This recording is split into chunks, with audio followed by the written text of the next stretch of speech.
रवि बस की खिड़की से बाहर देख रहा था। सड़क पर भागती गाड़ियां, उड़ती धूल और बदलता हुआ आसमान उसे अपनी ही जिंदगी की तरह लग रहा था। 4 साल पहले जब वो इसी रास्ते से गया था, तब जेब खाली थी, लेकिन आंखें सपनों से भरी थीं। आज जेब में पहचान थी, नाम के आगे पद था, लेकिन दिल में एक अजीब सा खालीपन। बस का इंजन तेज आवाज कर रहा था, मगर रवि के अंदर सब कुछ खामोश था। उसके कानों में बार बार वही आवाज गूंज रही थी, बेटा तू पढ़ ले, हम संभाल लेंगे। वही आवाज जिसने उसे गांव से शहर और शहर से विदेश तक पहुंचा दिया था। रवि अब सिर्फ बेटा नहीं रहा था, अब वो एक बड़ा अफसर बन चुका था। सरकारी बंगला, गाड़ी, स्टाफ, सब कुछ उसकी पहचान बन चुका था। लेकिन उस पहचान के पीछे जो रिश्ता था, वही उसे सबसे ज्यादा याद आ रहा था। माँ और पिता। 4 साल में उसने सैकड़ों फाइलों पर साइन किए, हजारों लोगों की समस्याएं सुनी, लेकिन कभी ये नहीं पूछा कि जिन 2 लोगों ने उसे इस काबिल बनाया, वे सच में कैसे हैं। फोन पर हर बार एक ही जवाब मिलता था, हम ठीक हैं बेटा, और रवि उसी जवाब से खुद को संतुष्ट कर लेता था। आज वो बिना बताए घर लौट रहा था। कोई कॉल नहीं, कोई मैसेज नहीं, बस मन में एक ख्वाहिश, सीधे माँ के सामने खड़ा होकर कहना, माँ देखो, आपका बेटा लौट आया है।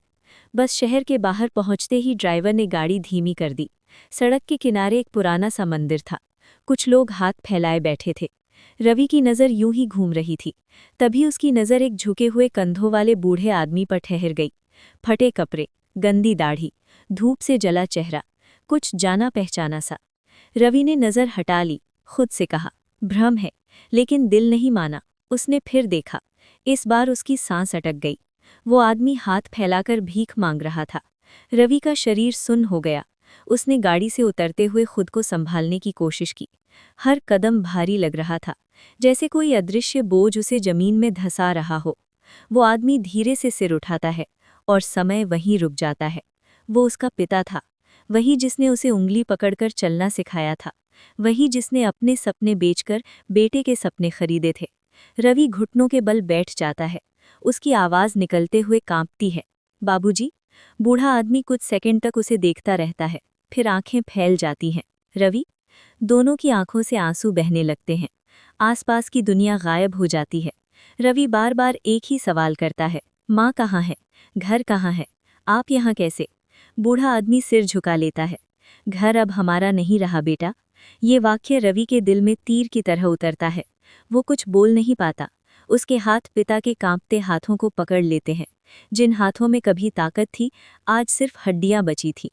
पिता धीमी आवाज में सब बताने लगते हैं, कैसे बेटे के जाने के बाद धीरे धीरे सब बदल गया, कैसे घर में उनकी बातों की कीमत खत्म हो गई, कैसे एक दिन उन्हें कहा गया कि वे बोझ हैं, कैसे माँ रोती रही और वो कुछ नहीं कर पाए, कैसे एक सुबह दोनों चुपचाप घर छोड़ आए। रवि का सिर झुक जाता है। उसे लगता है उसने सबसे बड़ा गुनाह किया है। उसने भरोसा किया था और आंखें बंद कर ली थीं। वो पिता को उठाता है, उन्हें गले लगा लेता है, माँ के बारे में पूछता है। पिता पास की झुग्गी की ओर इशारा करते हैं। रवि बिना कुछ सोचे उधर चल देता है। उसकी धड़कनें तेज हो जाती हैं। झुग्गी के अंदर अंधेरा है। कोने में एक औरत बैठी है, झुकी हुई, कमजोर। माँ। रवि वहीं बैठ जाता है, माँ के पैरों से लिपट जाता है, रोते हुए कहता है, मुझे माफ कर दो, मैं देर से आया। माँ उसके सिर पर हाथ रखती है, रो मत बेटा, तू आ गया यही काफ़ी है। माँ की हथेली उसके सिर पर धीरे धीरे चलती रहती है, जैसे वो 4 साल की दूरी को कुछ लम्हों में मिटा देना चाहती हो। रवि की आंखों से आंसू रुकने का नाम नहीं लेते। उसका सीना भारी हो चुका है। उसे लगता है सांस लेना भी मुश्किल हो रहा है। वो माँ का चेहरा गौर से देखता है, झुर्रियों से भरा हुआ, आंखों के नीचे काले घेरे, बाल पूरी तरह सफ़ेद। यही माँ थी जो कभी उसकी शर्ट इस्त्री करते वक्त गुनगुनाती थी। यही माँ थी जो उसके बुखार में रात भर जागती रहती थी। और आज वही माँ एक झुग्गी में बैठी है। रवि खुद को संभालता है, पिता को अंदर बुलाता है। तीनों जमीन पर बैठ जाते हैं। कुछ पल तक कोई कुछ नहीं बोलता। खामोशी बहुत कुछ कह रही होती है। पिता धीरे से बोलते हैं, बेटा, हमें कहीं और नहीं जाना, बस तेरे पास रहना है। रवि तुरंत कहता है, अब आप कहीं नहीं जाएंगे, अब मैं हूँ। उस पल रवि को एहसास होता है, उसकी सारी डिग्रियाँ, उसकी सारी पोस्ट, उसकी सारी कामयाबी, अगर माँ बाप सुरक्षित नहीं है तो सब बेकार है। रवि बाहर निकलता है, आसमान की तरफ देखता है। आंखें लाल हैं, लेकिन अब उनमें आंसू नहीं, अब उनमें फैसला है। वो पास के होटल में जाता है, 2 कमरे बुक करता है, माँ बाप को नहलवाता है, नए कपड़े दिलाता है, गरम खाना मंगवाता है। माँ थाली देखते हुए रुक जाती है। इतना सारा खाना हम खा पाएंगे क्या? रवि मुस्कुराता है। आज जितना मन करे खाओ माँ। माँ पहला निवाला मुंह में रखती है और रो पड़ती है। पिता की आंखें भी भर आती हैं, क्योंकि महीनों बाद उन्होंने भर पेट खाना देखा था। रवि कमरे के बाहर खड़ा रहता है। उसे भूख नहीं लगती। उसके दिमाग में बस एक चेहरा घूम रहा होता है, उस औरत का जिस पर उसने भरोसा किया था। रवि फोन निकालता है, पत्नी का नंबर डायल करता है। फोन उठता है, उधर से आवाज आती है। इतने दिन बाद याद आई? रवि शांत स्वर में कहता है, मैं वापस आ गया हूँ, आज ही घर आऊंगा। पत्नी चौंक जाती है। इतनी जल्दी? आपने बताया क्यों नहीं? रवि कहता है, सरप्राइज देना था। फोन कट जाता है। रवि जानता है अब उधर हलचल मच चुकी होगी। शाम तक रवि माँ बाप के साथ होटल में रहता है, उनकी दवाइयाँ खरीदता है, डॉक्टर को दिखाता है। डॉक्टर कहता है ज्यादा कमजोरी है, सही खान पान और आराम मिलेगा तो ठीक हो जाएंगे। रवि सिर हिलाता है, अब इन्हें आराम ही मिलेगा। रात होने से पहले रवि अकेला घर की तरफ निकलता है। वही घर जिसे वो अपना समझता था, आज उसे अजनबी लग रहा था। घर का दरवाज़ा खुला है, अंदर टीवी चल रहा है। पत्नी सोफे पर बैठी है, पास में उसकी माँ। रवि अंदर आता है, दोनों चौंक जाती हैं।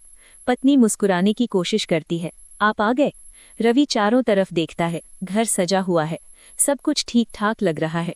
रवि पूछता है, माँ बाप कैसे हैं? पत्नी बिना आंख मिलाए कहती है, गाँव में है, ठीक है। रवि सिर हिलाता है, अच्छा? उस पल रवि को यकीन हो जाता है, झूठ अभी भी जिंदा है। रवि बैठ जाता है, कुछ देर सामान्य बातें करता है, फिर कहता है, चलो बाहर चलते हैं। पत्नी और उसकी माँ तैयार हो जाती हैं। रवि गाड़ी चलाता है, शहर की सड़कों पर घूमता है। एक भीड़ भाड़ वाले बाजार के पास गाड़ी रोकता है, कहता है, मैं पास से पानी लेकर आता हूँ। पत्नी और उसकी माँ उतर जाती हैं। रवि गाड़ी आगे बढ़ा देता है, कुछ सेकंड में वो गायब हो जाता है। पत्नी का फोन बजता है। रवि फोन रिसीव करता है, आप हमें यहाँ छोड़कर कहाँ जा रहे हैं?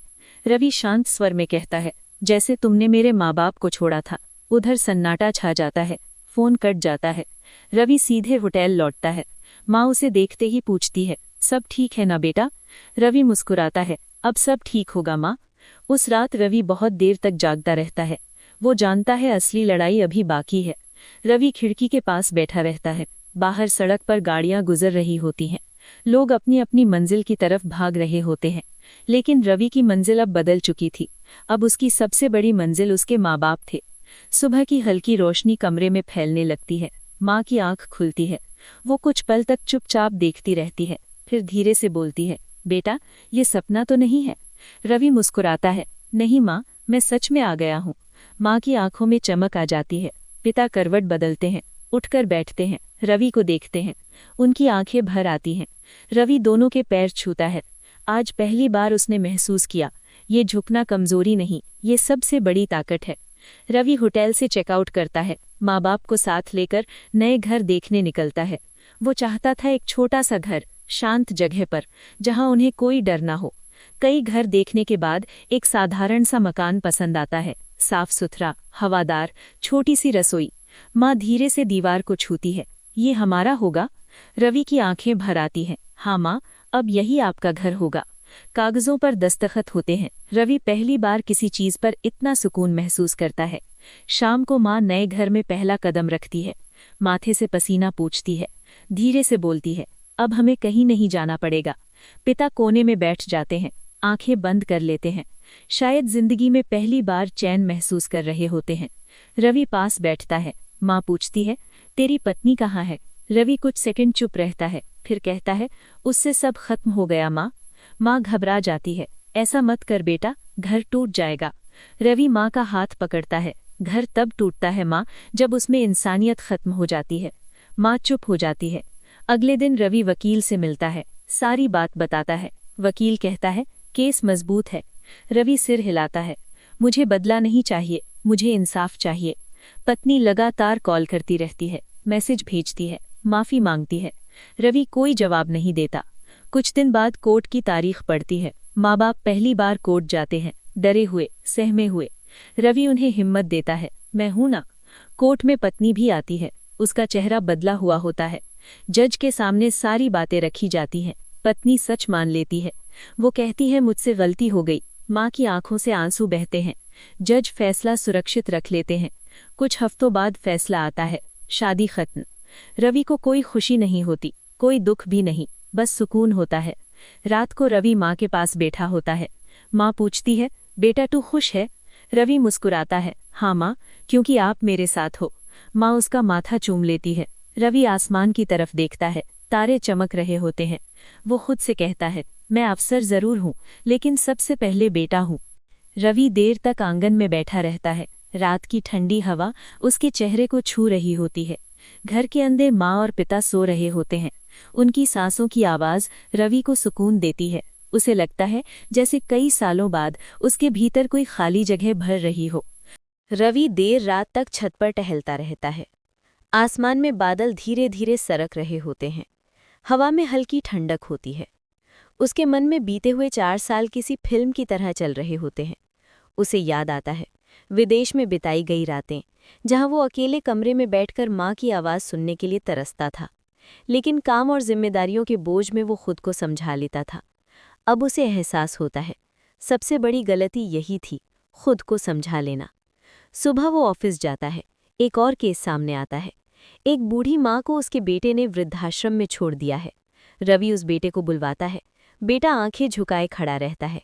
रवि पूछता है, तूने ऐसा क्यों किया? बेटा कहता है, मेरे पास समय नहीं था। रवि गहरी सांस लेता है। मेरे पास भी कभी समय नहीं था, और उसका नतीजा मैंने देख लिया। रवि आदेश देता है, माँ को वापस बेटे के घर भेजा जाए और बेटे पर निगरानी रखी जाए। बूढ़ी माँ रवि के पैर पकड़ लेती है। रवि उसे उठाता है, कहता है, माँ, अपने बेटे के पैर मत पकड़ो। बेटों का काम होता है माँ के पैर पकड़ना। पूरे कमरे में सन्नाटा छा जाता है। रवि बाहर आता है। उसकी आंखें गीली होती हैं। शाम को वो घर पहुंचता है। माँ खाना परोसते हुए कहती है, बेटा तू बहुत थक गया होगा। रवि मुस्कुराता है। आपके हाथ का खाना खाकर थकान उतर जाती है। पिता हंस पड़ते हैं। कुछ दिन बाद गांव से खबर आती है, जहां रवि बचपन में रहा था। गांव में स्कूल की हालत खराब है। रवि तुरंत फंड मंजूर करता है। स्कूल की मरम्मत करवाई जाती है। रवि उद्घाटन के लिए खुद जाता है। गांव के लोग हैरान होते हैं, वही किसान का बेटा आज जिले का अफसर। एक बूढ़ी औरत रवि से कहती है, तूने अपनी माँ की लाज रख ली बेटा। रवि की आंखें भर आती हैं। वो जानता है ये सबसे बड़ा सम्मान है। रवि स्कूल के आंगन में खड़ा बच्चों को खेलते हुए देखता रहता है। उनकी हंसी में उसे अपना बचपन दिखाई देता है। नंगे पांव मिट्टी पर दौड़ता हुआ, माँ की आवाज़ दूर से बुलाती हुई। गांव का प्रधान रवि के पास आता है, कहता है, बेटा तूने गांव का नाम रोशन कर दिया। रवि सिर झुका लेता है। नाम नहीं, फर्ज निभाया है। वापस शहर लौटते समय रवि की गाड़ी गांव के मंदिर के पास रुकती है। माँ अंदर जाना चाहती है। रवि माँ का हाथ थामे अंदर जाता है। माँ आंखें बंद कर लेती है। होंठ हिलते हैं, कुछ मांग रही होती है। रवि बाहर खड़ा इंतजार करता है। माँ बाहर आती है। रवि पूछता है, क्या मांगा? माँ मुस्कुराती है, तेरी लंबी उम्र। रवि कुछ नहीं कहता। शहर पहुंचकर रवि फिर काम में जुट जाता है। एक दिन ऑफिस में एक युवती शिकायत लेकर आती है। उसके पति ने उसे घर से निकाल दिया है। रवि ध्यान से उसकी बात सुनता है। वो रोते हुए कहती है, मेरे पास कोई नहीं है। रवि कहता है, आज से मैं हूं। महिला की आंखों में उम्मीद की चमक आ जाती है। रवि कानूनी मदद दिलवाता है। उसके रहने की व्यवस्था करवाता है। धीरे धीरे मामला सुलझने लगता है। महिला रवि को राखी बांधती है। रवि भावुक हो जाता है। घर आकर माँ को बताता है। माँ कहती है, बेटा तू तो अब बहुत सारी बहनों का भाई बन गया। रवि मुस्कुराता है। समय बीतता जाता है। एक शाम पिता की तबीयत बिगड़ जाती है। रवि घबरा जाता है। हॉस्पिटल में भर्ती कराया जाता है। डॉक्टर कहते हैं, उम्र का असर है। रवि पिता के पास बैठा रहता है। पिता उसकी तरफ देखते हैं, धीरे से कहते हैं, बेटा डर मत। रवि की आंखें भर आती हैं। रवि पिता का हाथ अपने हाथों में लेकर बैठा रहता है। मशीनों की आवाज़ कमरे में गूंज रही होती है। हर बीप उसके दिल की धड़कन तेज कर देती है। माँ दरवाजे के पास खड़ी रहती है। हाथ में माला होती है। होंठ लगातार हिलते रहते हैं। रवि माँ के पास जाता है, कहता है, माँ सब ठीक हो जाएगा। माँ उसकी तरफ देखती है। आंखों में डर होता है। रात बहुत लंबी लगती है। सुबह डॉक्टर मुस्कुराते हुए बाहर आते हैं, कहते हैं, खतरे की बात नहीं। रवि राहत की सांस लेता है। माँ की आंखों से आंसू बहने लगते हैं। कुछ दिन बाद पिता घर लौट आते हैं। अब रवि पहले से ज्यादा सावधान हो जाता है, हर छोटी बात पर ध्यान देने लगता है। ऑफिस से सीधे घर आता है। एक दिन माँ कहती है, बेटा तू भी अपनी जिंदगी के बारे में सोच। रवि चुप रहता है। माँ कहती है, तेरी उम्र निकलती जा रही है। रवि धीरे से कहता है, मेरी जिंदगी आप दोनों हो। माँ मुस्कुरा देती है, लेकिन वो समझ जाती है बेटा खुद को भूल रहा है। कुछ दिन बाद रवि की मुलाकात सीमा नाम की महिला से होती है। वो उसी केस वाली युवती की बड़ी बहन होती है। सीमा शांत स्वभाव की होती है, समझदार होती है। रवि उससे धीरे धीरे बात करने लगता है। माँ भी सीमा से मिलती है। माँ को सीमा पसंद आ जाती है। माँ कहती है, बेटा ये लड़की संस्कारी है। रवि कुछ नहीं कहता। समय बीतता है। रवि और सीमा की दोस्ती गहरी हो जाती है, लेकिन रवि डरता है। वो किसी को फिर खोना नहीं चाहता। एक शाम सीमा कहती है, मैं तुमसे कुछ कहना चाहती हूँ। रवि चुपचाप सुनता है। सीमा कहती है, मैं तुम्हारे साथ जिंदगी बिताना चाहती हूँ। रवि की आंखों में आंसू आ जाते हैं। रवि कुछ देर तक कुछ नहीं बोल पाता। उसके मन में हजारों सवाल उठते हैं, डर, अतीत, जिम्मेदारियां। सीमा उसके सामने खड़ी रहती है, बिल्कुल शांत। रवि धीरे से कहता है, मैं टूट चुका हूँ। सीमा मुस्कुराती है। टूटे हुए लोग ही सबसे मजबूत होते हैं। रवि की आंखों से आंसू बहने लगते हैं। सीमा उसका हाथ पकड़ लेती है। मैं तुम्हारे अतीत से नहीं डरती, मैं तुम्हारे वर्तमान के साथ चलना चाहती हूँ। रवि को पहली बार लगता है शायद जिंदगी उसे दूसरा मौका दे रही है। वो माँ से बात करता है। माँ ध्यान से सुनती है। माँ कहती है, अगर तेरा मन मानता है तो मेरा आशीर्वाद है। पिता भी सिर हिला देते हैं। रवि के चेहरे पर सालों बाद सच्ची मुस्कान आती है। शादी सादगी से होती है, कोई दिखावा नहीं, कोई शोर नहीं, बस अपने लोग। सीमा घर आती है। वो माँ के पैर छूती है। माँ उसे गले लगा लेती है, कहती है, बेटी बनकर रहना। सीमा की आंखों में आंसू आ जाते हैं। रवि ये सब देखकर भावुक हो जाता है। घर फिर से पूरा हो जाता है। कुछ महीनों बाद सीमा माँ की हर बात का ध्यान रखने लगती है। पिता उसे अपनी बेटी की तरह प्यार करते हैं। रवि ऑफिस से लौटकर ये सब देखता है। उसका दिल भर आता है। वो समझ जाता है जिंदगी ने उसका खालीपन भर दिया है। एक शाम रवि छत पर खड़ा होता है। सीमा उसके पास आती है। रवि कहता है, अगर तुम नहीं होती तो। सीमा उसका मुंह ढक देती है। अब कभी ऐसा मत कहना। रवि मुस्कुराता है। रात की हवा हल्की ठंडी होती है। छत पर दोनों चुपचाप खड़े रहते हैं। नीचे माँ और पिता टीवी देख रहे होते हैं। रवि को लगता है यही असली सुख है। समय तेजी से गुजरने लगता है। एक दिन सीमा खुशखबरी देती है। वो माँ के पास जाती है। माँ पहले समझ नहीं पाती। फिर सीमा धीरे से कहती है, मैं माँ बनने वाली हूँ। माँ की आंखों में आंसू आ जाते हैं। वो सीमा को गले लगा लेती है। रवि बाहर खड़ा सब देख रहा होता है। उसका दिल जोर जोर से धड़कता है। सीमा बाहर आती है। रवि पूछता है, सच? सीमा सिर हिलाती है। रवि की आंखों से आंसू बहने लगते हैं। वो पहली बार पिता बनने वाला होता है। घर में फिर से खुशियों की रौनक आ जाती है। माँ रोज सीमा के लिए फल काटती है। पिता मंदिर जाकर प्रसाद लाते हैं। रवि हर छोटी बात का ध्यान रखता है। समय बीतता है। एक नन्ही बच्ची जन्म लेती है। पूरा घर खुशियों से भर जाता है। माँ बच्ची को गोद में लेकर कहती है, मेरी लक्ष्मी आ गई। रवि बच्ची को देखता रहता है। छोटी सी उंगलियां, छोटी सी आंखें। रवि को लगता है यही जिंदगी का मतलब है। वो बच्ची का नाम रोशनी रखता है। रोशनी पूरे घर को सच में रोशन कर देती है। रवि अपनी बच्ची से बात करता है। कहता है, मैं तुम्हें कभी अकेला महसूस नहीं होने दूंगा। सीमा ये सुनकर भावुक हो जाती है।